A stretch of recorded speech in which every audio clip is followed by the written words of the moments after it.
Baliyan pala kayo, pasensya na ako'y nahulian. May dinaanan lang ako. Itong museum ito ay bago lamang at ang pagpakunahin feature ng ating museum ay ang kultura. Alam niyo ba na sa Pilipinas, may, lalo-lalo na sa Mindanao, no? May 18 grupo ng katutubo na halos bumubuo sa 10% ng populasyon ng Mindanao. At yun na nga, ang isa ay ang katutubo. At kadalasang nakatira sila sa mga particular na sa Timog, Cotabato, sa Surala, Pulong-Ulog, Tupi, Taglangan, sa Banga at sa Lawa ng Cebu, o mas kilala sa tawag na BFC. Ang kanilang wika naman ay tinatawag na Hol. Isa sa pamilya ng Austronesian. At ang kanilang monolohiya ay may 16 na kaginig at ito at may mga kalingan pa kayo.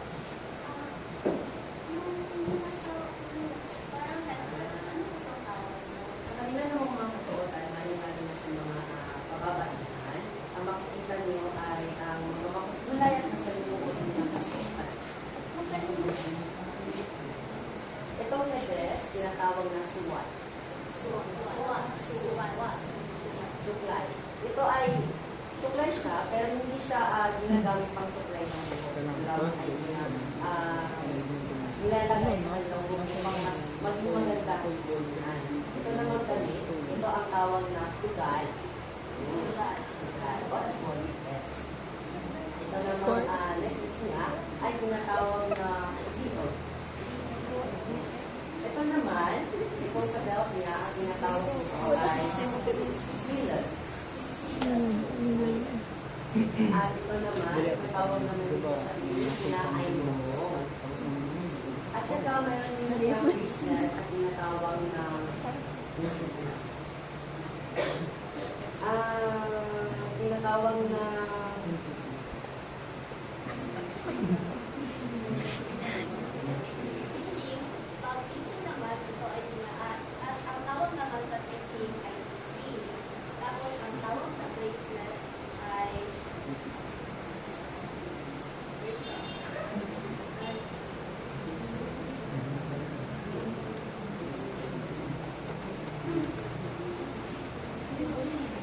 tawag sa bracelet nila ay luso. Meron din silang tingin na nilalagay sa kanilang ankle. Ngunit kasalukuyan nila para kasi positive lang.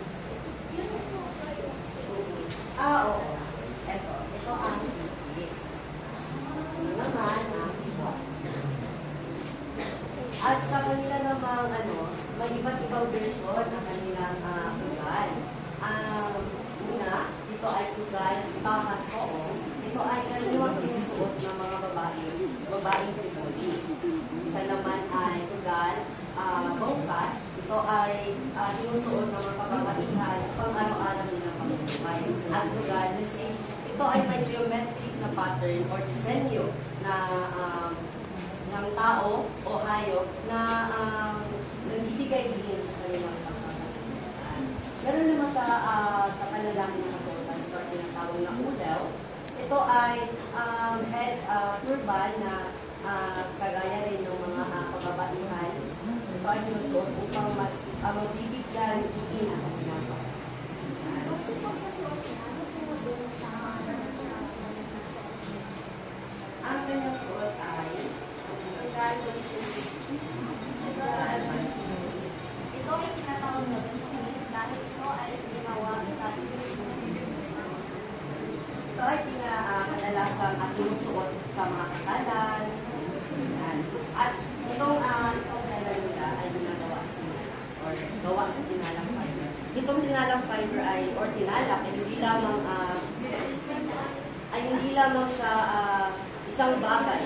Ngunit ito ay representasyon ng kanilang panaginip at kanilang pagkakaisa at pagkakaiba-iba ng mga tribo. meron akong trivia sa ito. So, alam niyo ba, kapag ang mga Tiboli ay tinatawag natin yung universe, di ba? So, nananaginip sila ng mga geometric pattern.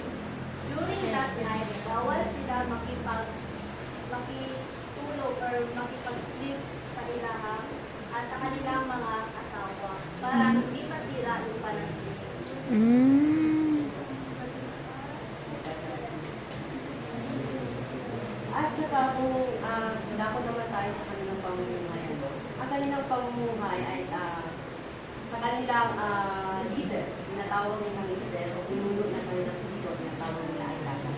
Ang lahat ay may tungkulin na ituro sa kanilang mga anak. Sa prinsesa, ang tawag ay boy. At sa prinsipe naman ay gabi. Ang tungkulin iyon ay ang nagtuturo ng mga tradisyonal na sayaw, tradisyonal na epiko, tradisyonal na awit, at mga instrumentong pangmusika, instrumentong pangmusika na maituturo nila sa susunod pa. At alam niyo ba na sila rin ay nag-recognize ang duwaya? Alam niyo ba ang duwaya? Ang duwaya iyan ay maaaring mag-asawa ng marami ang lalaki. Ngunit siya ay dapat na hihingi ng permission sa kanyang unang asawa at yun din ay at mabubuhay na rin ang iyong mga anak at ang kanyang asawa. At sa pamamahay ng mga Tiboli, sila ay kadalasang sumusunod sa mga extended o patriarchal na struktura. Kung saan ay ang lalaki ang mas namumuno sa pamamahay. Siya ang nakahawak sa desisyon kung ano. At ang mga babae naman ay sila ang sumusunod sa at sa ano naman nila, at sa pamumuhay, o di kaya ay pinakukunan nila ng pera. Kaya dahil sa nakatira sila sa mga bukid, ay pangunahin nilang pinagkakitaan ay ang agrikultura. Sa agrikultura ay mga root crops, kagaya ng kamote, mga ube, at saka mga kabutong kahoy. Meron din sa aquaculture, lalo na sa Lake Cebu. Alam mo ba kung saan Lake Cebu? Punta naman kayo doon? Doon ay pangunahin nilang pinakikitaan ay pangingisda. Particular na ang isdang nila. May mga tanong pa ba kayo? Napapansin ko sa kasunod na may mga ibang kulay. Ito ang mga ba ang kulay ng Christmas? Oo. Batay sa iyo nakikita, may kulay-pula, puti, at itim. Ito ay may mga simbolismo. Ang puti ay simbolismo sa pagiging pure beauty. Ang mula naman ay simbolismo sa dugo. At ang itim ay simbolismo sa lupa, soil. May maaari kayong magtanong o kung gusto nyo dyan kayo maaari.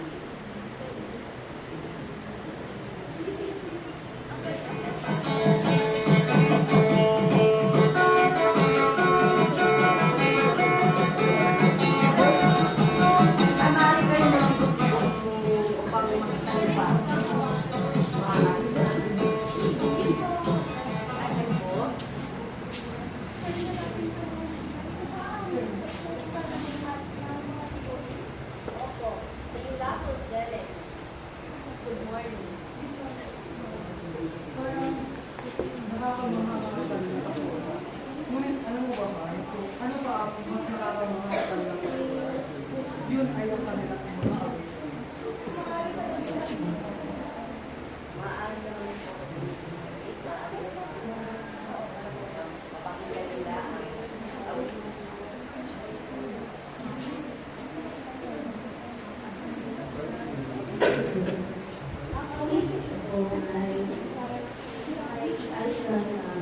Yet it will be.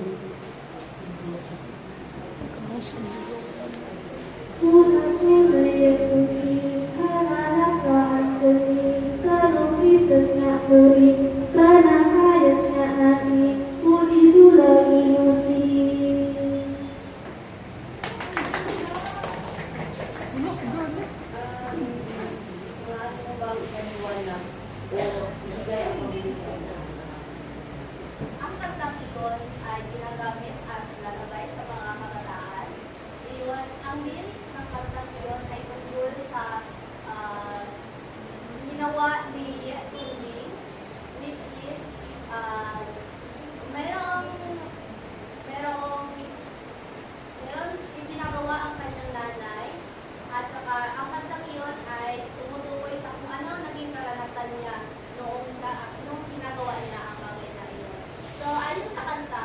Tunding ay nakasakay sa kanyang kabayo, isisinga natin ang pangalan. Tapos nakaipit dito ang nakuyin or pusa. Tapos habang naglalakbay siya ay may sumusunod sa kanya na loginusing, it means lalaki na marumi or it means parang baliw. Alam niyo ba na ang musika sa Tivoli ay sinasagawa sa iba't ibang okasyon? Maaaring sa kasalan, maaaring sa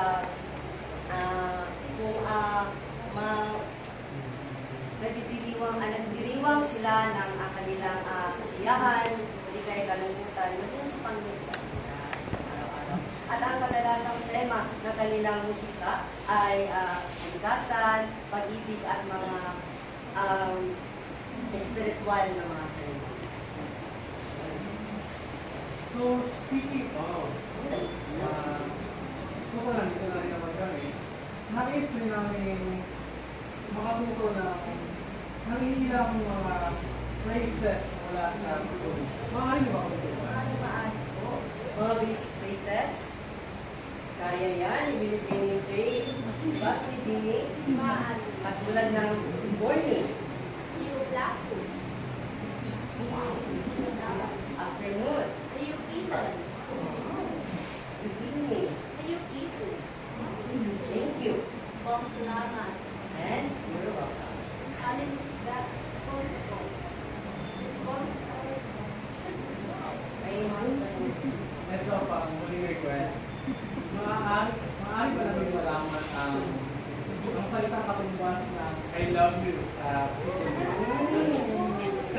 maaari ba ibinibini? Maaari. Ang kahulugan ay, ang salitang I love you sa Tivoli ay kanbang nawa ko. Maaari ko. Kanbang nawa ko.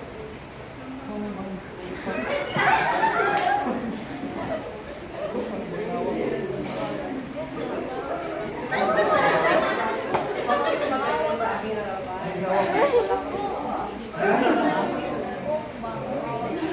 Maaari bang na-adhere po ang lahat sapagkat ay may maigling presentasyon ating kubuyan ang kanilang kultural na saya.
kanya ay mas nakilala pa ang kulturang siya pala ay isang Pinoy. At sa kabuuan, ang kulturang Pigoli ay nagpapakita ng kanilang mayaman na pamumuhay, mayaman na tradisyon, at iyon ay nagpapakita at nagbibigay din sa kanilang pagkakakinanlan. Bong sarap.